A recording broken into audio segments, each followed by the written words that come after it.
A fines del siglo XVIII e inicios del XIX, se ubicaron en Barranco grandes huertas que eran conocidas como los pacallares. Estos lugares eran propiedad de criollos o españoles adinerados.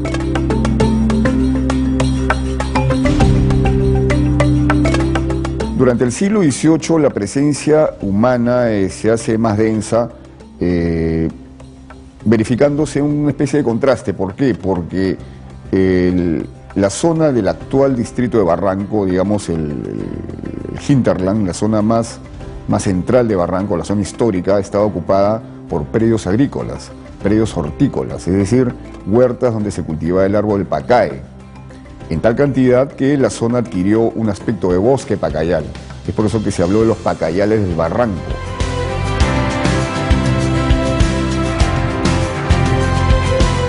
De todas estas huertas o pacallares, destacaron especialmente 4: Larrión, San Antonio, Premio Real y La Condesa. Esta última era propiedad de Rosa Salazar, condesa de Montevar y Monteblanco, una de las damas más opulentas de fines del virreinato.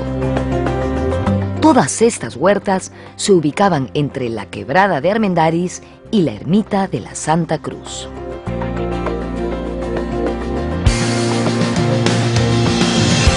Tenemos un Barranco que hacia finales del 18 y principios del 19 empieza también a ser más conocido porque era habitado por unos aristócratas que poseían unas fincas que ocupan lo que hoy día prácticamente es Barranco. Eran 4 fincas, de las cuales las más importantes eran la del conde de Premio Real. Y entre estas 4 fincas conformaban lo que hoy día diríamos son los límites aproximados de Barranco. Ese ambiente campestre y bucólico barranquino fue observado por Flora Tristán en el año 1834. En esa oportunidad, la viajera francesa pasó por Barranco cuando se dirigía de Lima hacia Chorrillos, en el marco de su breve estadía en el Perú.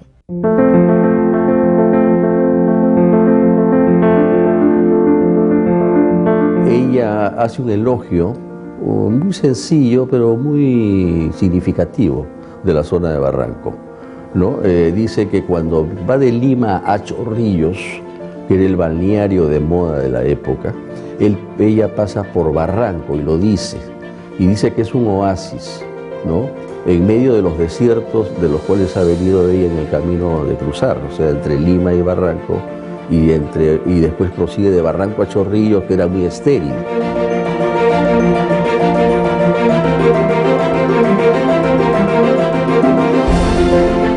Atravesamos el Barranco, pequeña aldea situada entre abundante follaje, grandes árboles y mucha agua.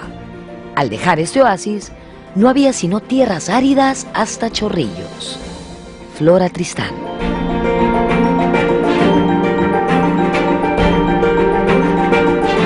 El crecimiento de la población de Barranco fue paulatino.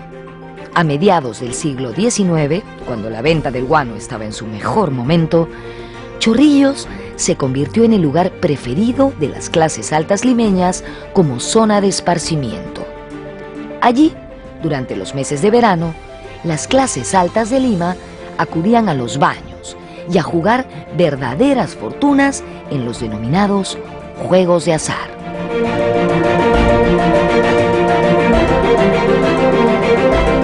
Chorrillos seguía siendo el balneario aristocrático de la gente rica, de mucho juego de cartas. Se jugaban chacras, haciendas, había quiebras por las cartas.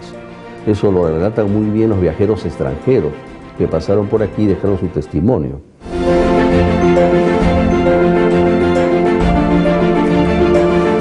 El auge del balneario de Chorrillos se vio favorecido cuando el presidente Ramón Castilla emprendió la construcción del ferrocarril Lima-Chorrillos en 1858, estableciéndose una estación en Barranco.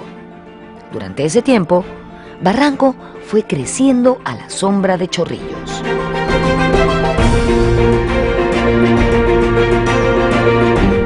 el asentamiento mayor de vecinos en Barranco se produce cuando se construye el ferrocarril inglés, el ferrocarril que va de Lima a Chorrillos, ¿no? Chorrillos ya era importante, era un balneario importante de la ciudad.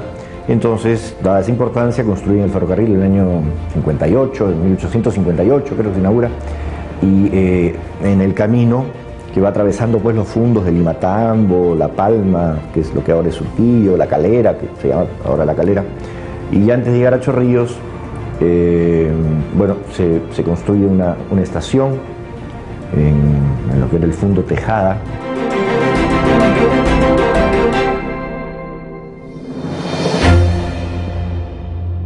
El 26 de octubre de 1874 se creó el Distrito de Barranco. Gobernaba el país el primer presidente civil de su historia, Manuel Pardo. El primer alcalde del distrito fue el general Pedro Bustamante.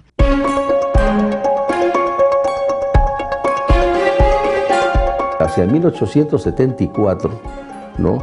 En la época del gobierno Manuel Pardo, se fundó como distrito al fin Barranco, separándolo de Surco. Y es ahí en que empieza su vida independiente, ¿no? Desde esa época. Ya tiene alcaldes sucesivos que van impulsando el progreso de Barranco.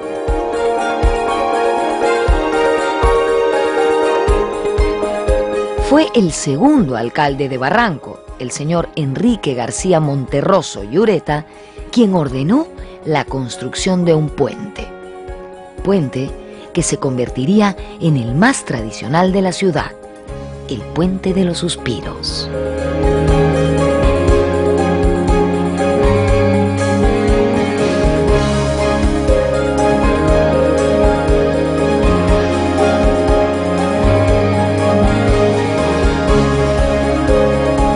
Chabuca Granda, ilustre vecina de Barranco, ella vivió aquí de pequeña cuando llegó desde la sierra, compuso una de las canciones más hermosas de su repertorio para este puente.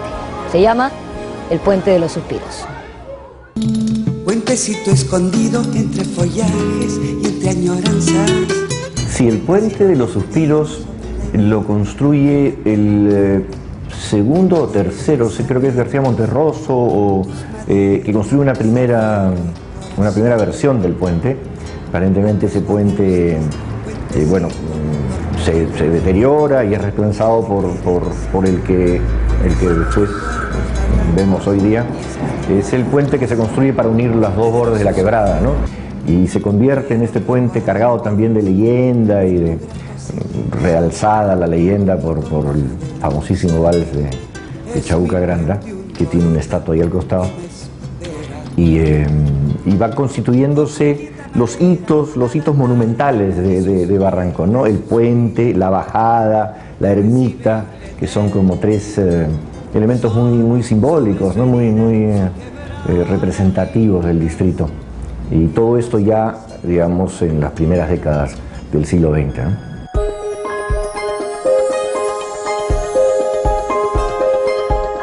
La guerra con Chile provocó la invasión del territorio nacional. Luego de la campaña naval, los ejércitos chilenos avanzaron de sur a norte, llegando a las puertas de la capital. Chorrillos y Barranco se encontraban en el camino hacia Lima. El opulento balneario de Chorrillos fue saqueado e incendiado. Igual suerte corrió el apacible y emergente Barranco.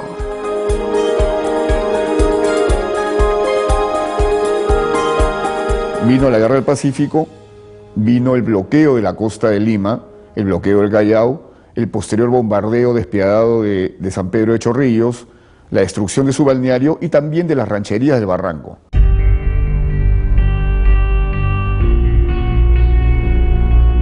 En 1881, cuando viene la defensa de Lima, a mediados de enero de ese año, los chilenos ya vencedores en Chorrillos, embriagados, ¿no?, entran al botín. La soldadesca ingresa a las casas en Chorrillos, se roba los muebles, lo que encuentra, y luego prende fuego a la ciudad. Luego también entra a Barranco y prende fuego a las casas de Barranco, y luego vienen las últimas batallas en Miraflores, en los reductos, que también es incendiado cuando ya los chilenos vencen a las tropas de la reserva.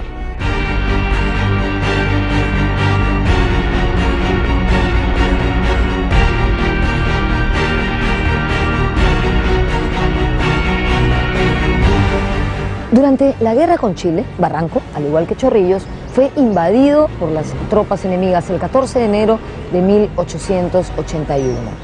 Este lugar también sufrió los estragos de la guerra, entre ellos la destrucción de la ermita, que fue invadida por las tropas enemigas y saqueada. Al no encontrar objetos de verdadero valor, decidieron prenderle fuego. La ermita ardió por largas horas y en ese incendio se perdió una escultura que representaba al Santo Cristo de Barranco.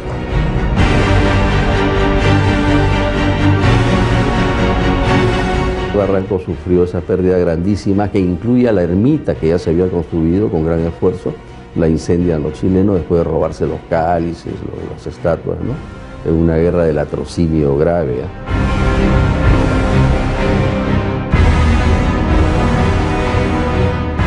En 1882, el padre Manuel de la Fuente Chávez comenzó a reedificar la capilla gracias a la colaboración y a las donaciones de los vecinos. Estos mismos vecinos, en el año 1900, solicitaron a las autoridades eclesiásticas la independización de esta capilla de la parroquia de Surco. En el año 1903, el arzobispado de Lima dio el visto bueno para ello y el padre Manuel de la Fuente Chávez fue designado como el primer párroco de la nueva parroquia Santísima Cruz de Barranco.